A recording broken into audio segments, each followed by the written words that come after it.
లేకపోతే మీకు రోజు తాగడానికి మద్యం వస్తుందనో, లేకపోతే సాయంత్రం పూట మీరు గంజాయి సేవించాలనో వాళ్ళతో కూడబెట్టేటట్టు పనులు చేస్తున్నారు. మీరు సిగ్గుమాలిన చర్యలు గట్టిగా ఎదుర్కొంటాం.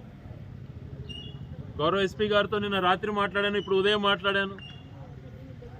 జరిగిన గత విషయాలు ఏదన్నా ఉంటే అవి బయట పెట్టండి. ఇప్పుడు ఎవరైతే ఈ దాడికి పాల్పడ్డారో వాళ్ళని ఐడెంటిఫై చేసి వెంటనే కస్టడీకి తీసుకోండి అని చెప్పి కోరుతున్నాం. జరగని దాడిని జరిగినట్టుగా చేసి గాలివీడులో ఎండిఓను నానా రభస సృష్టించారే, ప్రత్యేక విమానంలో వచ్చారే పవన్ కళ్యాణ్ గారు. మరి ఈరోజు సుదీర్ఘంగా రాజకీయాల్లో ఉన్నటువంటి ఒక బీసీ బిడ్డ కోసం మాట్లాడరా? మీరు నోరు తెరవరా? ఇదే మీరు బీసీల రక్షణ చట్టం తెస్తా అన్నటువంటిది? ఇదే మీ ఆలోచన?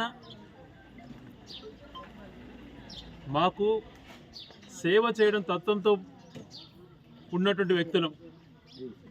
ఎవడో చేసే తాటాక చప్పులకు, అస్తవ్యస్తమైన మాటలకు ఒక ఇంచు కూడా కదలం. రాటు తేల్తాం, తోడుగా ఉంటాం. ఇట్లాంటి పోలీసులు తమ చర్య పరిధిలో ఏదైతే డ్యూటీ చేయాలో వాళ్ళు చేయకపోతే ఇంకా మేము కూడా ఆలోచన చేయాల్సి వస్తుంది. ఇప్పటికైనా కోరుతున్న పోలీస్ అధికారుల్ని, మీకు అన్ని వ్యవస్థలు ఉన్నాయి.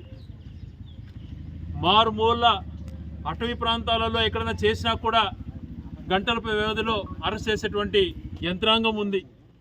పోలీస్ వ్యవస్థ అట్లా ఉంది కాబట్టి ప్రజలు సేఫ్గా ఉంటామని భావిస్తున్నారు. ఇటువంటి పరిస్థితులలో ముక్కుముడిగా వాహనాల్లో వచ్చి లిటరల్గా దాడులు చేసి మంకీ క్యాపులు లాగేసుకొని ఇష్టానుసారం మహిళలను కొట్టి ఇటువంటి వాళ్ళను మీరు అరెస్ట్ చేయకపోతే ముందు ప్రజల నైతిక స్థైర్యం కాదు, పోలీసుల నైతిక స్థైర్యం దెబ్బతింటుంది. మళ్ళీ అరెస్ట్